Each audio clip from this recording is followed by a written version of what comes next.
During my teenage years, I barely had memories of my dad. And I know this sounds terrible, but it does tend to happen when you lose someone at a young age, even if it's a loved one. And for what I remember, my dad was different from the rest of the people who lived in town. He was the black sheep in a good way, and I grew up to become that as well. The black sheep of the family, and eventually, the black sheep of the town.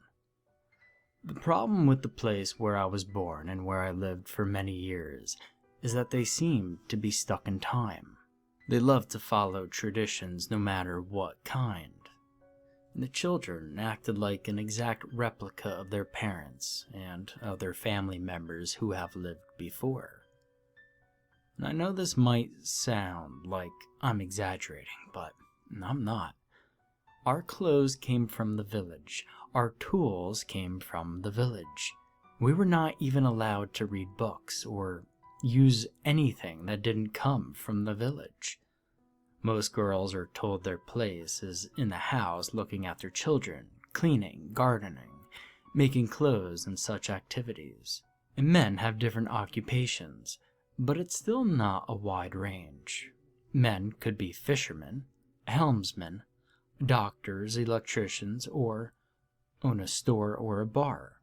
Due to tradition, most boys and men are taken away on fishing trips without considering their wishes, physical and mental states, without caring about the weather conditions, which led to a very tragic problem we had in our village. A problem known as the Curse of the Suns. The Curse of the Suns gained its name due to the large number of men who died during fishing trips. And I was lucky enough being a single child, because if I had a brother, I am sure I would have ended up being the deceased one. You see, one of the random things about the so-called curse is that the brother who died always happened to be the weakest one. Causes of death varied. Some died because they suffered an asthma attack, some due to a storm. Others died because they fell off the boat. Others hurt themselves with objects, and of course, losing a battle against an animal was a very popular death as well. Extra points if it were a shark. My dad's cause of death, well, it was hidden from me. And as I said before, Dad was different from the rest. He didn't want to be a fisherman like everybody expected him to be. His biggest dream was to become a writer. But due to my town's traditions, every man in town has to go at least once a year on a fishing trip. Otherwise, they're forced to leave town, leaving everything else behind. The last time I saw him before his death was at the pier before he left to his fishing trip duty. It was in 1986.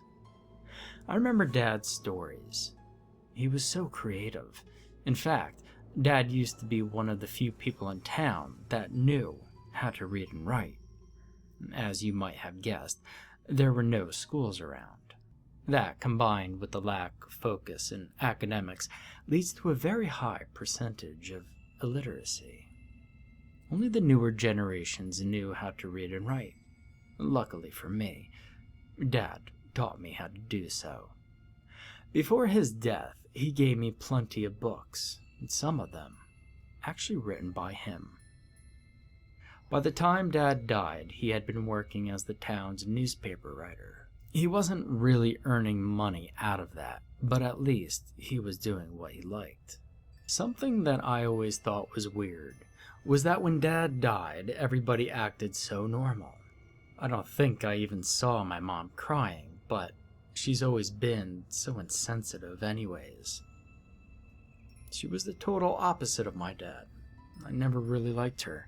On the other hand, my grandma Pearl used to be very close to me, and once Dad died, she pretty much vanished out of my life. She still lived in the same place. She just avoided me every time she saw me. Whenever I went to her house, she definitely made sure the visits were brief. You could say that after Dad's death, I was alone, but it wasn't completely that way for too long. In a way, you could say that I lost a dad, but gained another one, for Uncle Joe suddenly became very close to me. Uncle Joe was Dad's twin brother. He was a fisherman, and all things opposite to Dad. He was strong and a total macho. Uncle Joe was that one person everyone admired. All men feared him, and all the ladies wanted him. He was by far one of the most respected people in town. Part of the popularity of Uncle Joe was due to his multiple fishing trips around the world. He was also the best fisherman the town ever had after Ernest Weiss, our town's most iconic fisherman ever, who had mysteriously disappeared by the same time my dad died. And even though Uncle Joe was very popular when it came to the ladies, he never did get married. His life was completely dedicated to his job and his equally popular crew, Lorenzo, Fabrizio, Moretti, the Italian cousins that my uncle brought to town. And even though people here tend not to like outsiders, they completely accepted this pair. Mark Marshall's son of the popular Marshalls who owned the biggest supply store in town. All four of them were big and strong and definitely the type of men you don't want to get into trouble with. And Uncle Joe was the only person who comforted me when Dad died, and the only person I always felt I could speak to. Though, whenever I asked him about Dad's death, he always blamed the curse of the sons. And I never doubted Uncle Joe because how can you doubt someone who is technically a local hero? Whenever Uncle Joe came back from his trips, he brought me and my mom the freshest fish. He also used to break the rules, and whenever it was my birthday, he would smuggle books from another town and give them to me as a present. More than a nephew, he treated me more like a son. And everything seemed normal enough until 1996, 10 years after Dad's death.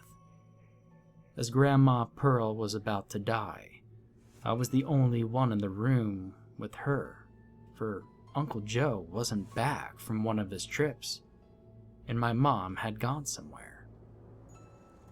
Grandma Pearl asked me to forgive her, and of course, I was more than confused and expressed it to her.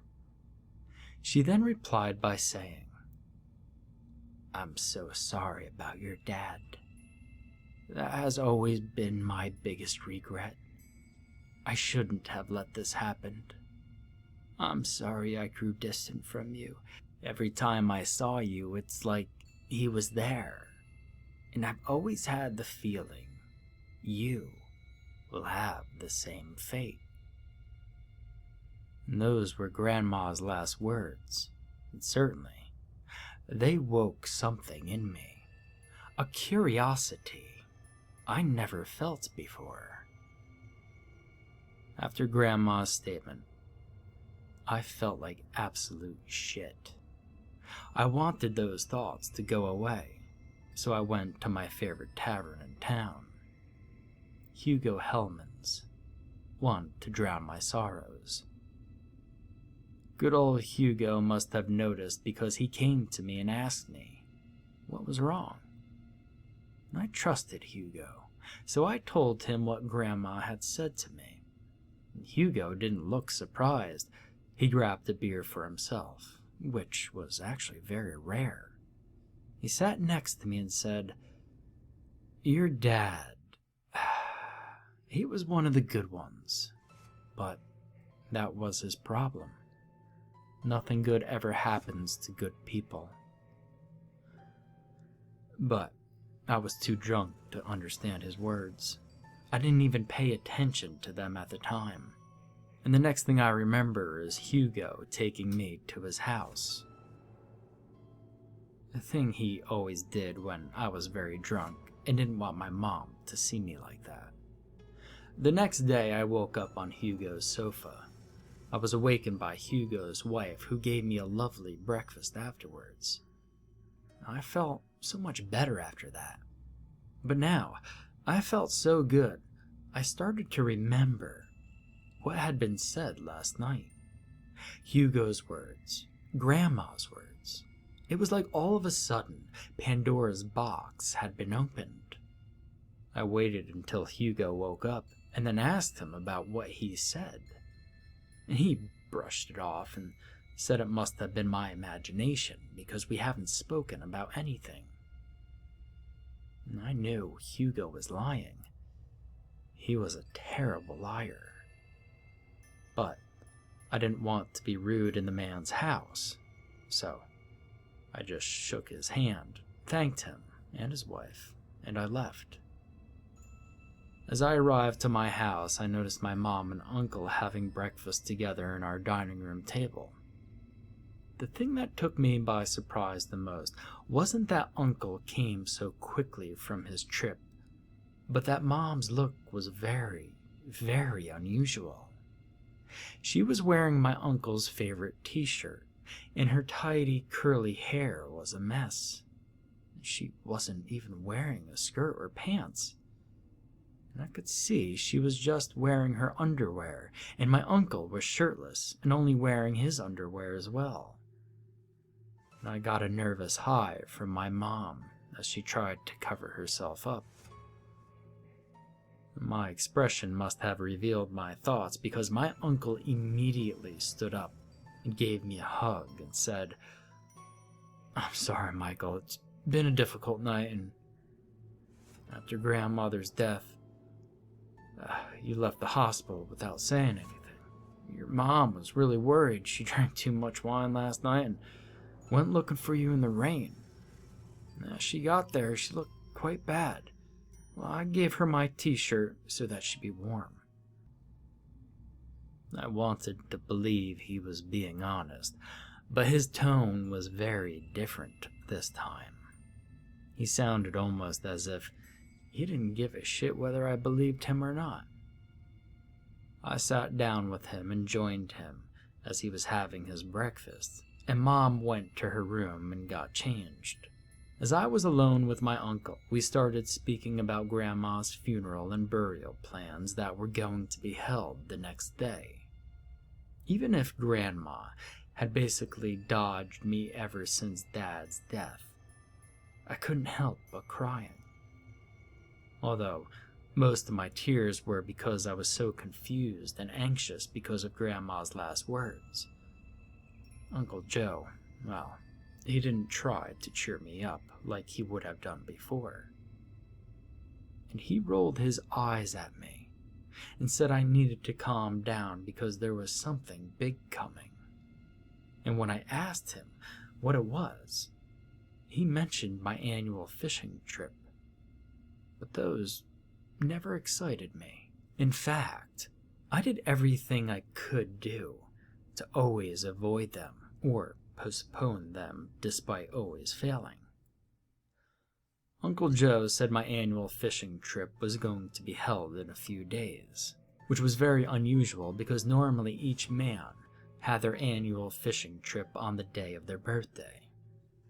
My trips were always on October 17th, and now he's telling me my trip was going to be on June 5th, just a couple of days away because of poor weather conditions. Call me crazy, but something definitely didn't add up. I told my uncle I didn't want to go, almost throwing a tantrum just like always. However, this time, he was determined. "We're going in 2 days, whether you like it or not. It's time for you to man up instead of acting like a pussy just like your dad," he said. It was the first time Uncle Joe spoke to me that way, which confirmed my suspect that there was something going on. Next day, it was Grandma's funeral. Many people were there, but I wasn't the most popular in town, so no one was really speaking to me. All condolences were exclusively directed to my mom and my uncle. My mom's friend, Genevieve, came to her, touched her belly, and stood to her all the time, but I didn't give it importance at the time. I felt overwhelmed by the mass, so I decided to go outside for a quick smoke. Luckily for me, Hugo was there smoking as well. I told Hugo about the sudden change of my fishing trip, and I immediately noticed his reaction was a little odd. I asked him what was going on, but he didn't answer. He just told me to go to his pub the following day at nighttime. So, the next day I waited anxiously the whole day until Mom and Uncle Joe were sleeping to go to Hugo's tavern. And to my surprise, there wasn't anybody but us there. As soon as I arrived, he proceeded to give me a newspaper that I quickly recognized. It was the one my dad used to write. I looked at the headline, which read, "The Curse of the Sons, the Shameful Tradition of Our Beloved Town." And I looked back at Hugo, and he gave me a nod and pointed at a chair inviting me to sit. And the article revealed the truth behind the so-called curse. For many years, centuries in fact, people from our town had the belief that only one son should live. Every family decided which sons were the weakest, and during the fishing trips, they killed that son as a sacrifice to the god of the ocean. After killing them, they threw their bodies to the ocean. They believed doing this helped them bring more fish. And all adults were on board with this. Normally, the secret was revealed to the strongest sons, as they were 18 years old. But according to my dad's article, the tradition kept going for so many years due to two things: ambition and fear. Some, of course, strongly believed in this, and some others, like many moms, for example, were threatened in order to let this happen. Hugo revealed yet another secret. Since Dad and Uncle Joe had no dad, there was no one that could choose between the two of them. The man of the house is the only one that always has to take this decision. They had no granddad either, so for many years they had no one to decide their fate. Grandma told both of them the truth about the sacrifice when they were 18, thinking that because there was no man in the house to choose between the two of them, none of them had to be killed. Both Dad and Uncle Joe kept living their lives. Eventually, Dad got married to Mom, who used to date Uncle Joe before Dad, and they had me. However, 6 years later, a new man arrived to the picture. That man was the one and only Ernest Wise, the town's local hero and best fisherman. Ernest started to date Grandma Pearl, and Uncle Joe was more than fascinated. His biggest role model was now his new dad. Nevertheless, my uncle's admiration for Ernest turned to hate when he found out Ernest had chosen him instead of Dad for the sacrifice. And Uncle Joe always saw Dad as inferior to him, and he felt betrayed because his idol had taken this decision. And even though Joe was physically stronger, Ernest Wise considered mental strength was the most important one. And Uncle Joe, hurt and resentful, created a master plan. Joe knew Dad was opposed to the town's traditions and decided to take advantage of Dad's new job as the newspaper writer. He convinced Dad to write an article publicly rejecting the sacrifice. And this, of course, was not well seen by the people. Many people tried to convince Ernest to change his mind about his decision, and begged him to take my dad's life instead. The day came when Ernest took both of them to their annual fishing trip. Uncle Joe was convinced he'd live, Nevertheless, Ernest didn't change his mind and tried to sacrifice my uncle. Joe defended himself from Ernest by killing him, but that wasn't enough. He killed my dad as well.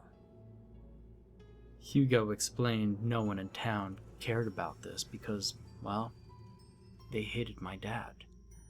And everybody, included my mom, were on board. The only exception was Grandma, who fell into depression and decided to be away from all of us. Hugo also told me Uncle Joe was no longer nice because things have changed. Hugo heard my uncle's drunk crew members saying my uncle was going to become a dad. Now, I understood the compromising scenario the day before. My mom was my uncle's lover. And that explains my mom's friend touching her belly and my uncle's attitude. I freaked out hearing this information. My life seemed so normal until now. I was a couple of days away of facing my own death, and I was going to end up like my dad, and like Ernest. I asked Hugo what could be done. He replied by saying we still had time to think about a plan to take my uncle out of the picture, and I was totally on board after all the troubles he had caused. And all of a sudden, we heard a loud bang. "There's no service tonight," Hugo screamed, but the person kept trying to open the door until they finally did it. And to our surprise, we found my uncle was the person that walked in. "Oh, Hugo, you're just like my brother. You never knew when to keep your mouth shut," he said as he threw a knife at him. Hugo screamed in pain and fell to the floor. He was bleeding all over the place. My uncle came to me and grabbed the newspaper out of my hands and hit me in the face with it. "You ungrateful piece of shit," he said. "You're just like your dad, aren't you? A weak scumbag. Well, I'm tired of you. I've had enough." He continued as he grabbed another knife and was about to stab me in the heart. I closed my eyes and accepted my destiny. But after a minute of feeling nothing, I opened my eyes and saw the most heroic thing someone's ever done for me. Hugo had pulled the knife out of himself and stabbed my uncle in the back of the knee. Both of them were bleeding. I came to Hugo to offer my help, but he insisted he'll be fine, that we had to go get rid of Uncle Joe, because this was our only chance. I helped Hugo stop his bleeding and followed his instructions. We stabbed my uncle one more time at the back of his other knee so that he could not move. We covered his mouth with a tea towel and tied his body up with some ropes. Lucky for us, the streets were empty, so no one saw us. We dragged my uncle to a pier close to the town, the pier where I last saw my dad before he died. Once we got to the end of the pier, Hugo suggested we should throw my uncle to the ocean. However, an impulse came to me. Drowning wasn't enough for my Uncle Joe. My dad and Ernest weren't simply thrown to the ocean. They must have suffered. I gave Uncle Joe a taste of his own medicine. I stabbed him 3 times, one for my dad, one for Ernest, and one for my grandma. Hugo and I threw him to the ocean and looked at him as we saw him going under. Hugo went to his house for his wife and daughter and all his belongings. They came back to the pier and said bye to me. Hugo told me that they were leaving to Malta and gave me an address and a telephone where I could contact him. And they offered to take me with them, but I declined, stating that I wanted to follow my own path and that I had something else to do before going away. And I also told them I definitely send them a letter every so often. They gave me some money, and he left. I went back to my house and entered by the window, so that I couldn't be seen or heard by my mom. I grabbed a bag and filled it with all the books that belonged to my dad. Before I left the house forever, I thought about killing my mom, but I ended up not doing it. I went back to the pier, and it must have been 4 a.m. I grabbed my uncle's boat and left. Thanks to the money that my uncle had left on his boat, I lived for many years in the same place, and everything seemed to be fine. At least until now. I recently got a message on my phone from Nicolette, Hugo's daughter, informing me her dad has been killed. The message came with a picture. The picture of a letter addressed to me promising I'll be the next one. Letter signed by my uncle's crew and a new name. A man with the same name as me. The son of my uncle and my mom. I know I should have killed Mom when I had the chance, and now I have to be constantly moving to different places, and all I hope is for them not to come, because I don't want to end up being the weakest son.